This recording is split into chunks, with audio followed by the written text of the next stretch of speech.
বাবার বাড়িতে আসতে।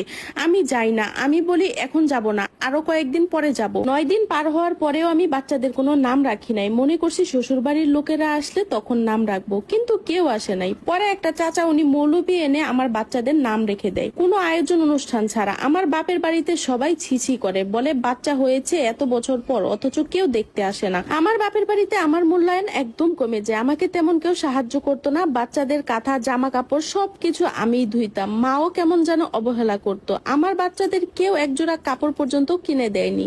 পরে আমার এক বুড়ি গহনা বিক্রি করে বাচ্চাদের প্রয়োজনীয় জিনিসপত্র কিনি। মার বাড়ি 20 দিন থাকার পর আমি চলে যাই শ্বশুর বাড়ি, কারণ এখানে আমি বাচ্চাদের খরচ বহন করতে পারছিলাম না। এজন্য শ্বশুর বাড়িতে যাওয়ার পর আমার স্বামী বাচ্চাদের কোলে নেয়। আমার জামাই নতুন বউকে ডেকে বলে, দেখো তোমার ছেলেদের। তার কোলে দিয়ে বলে, এগুলো এখন থেকে তোমার সন্তান, অবহেলা করো না। আমি ওর কোল থেকে আমার বাচ্চা কেড়ে নিতে গিয়ে আমার ছোট্ট বাচ্চাটা নিচে পড়ে যায় আর সাথে সাথে কান্না করে ওঠে। আমার স্বামী ওই অবস্থায় আমাকে গালাগালি করে, চুল ধরে পিঠের মধ্যে অনেকগুলো ঘুষি মারে। আমি কান্না করতে করতে বলি, এগুলো আমার বাচ্চা, এগুলো কারো বাচ্চা না। আমাকে কেউ একটু ধরতেও আসে নাই যখন মারছিল।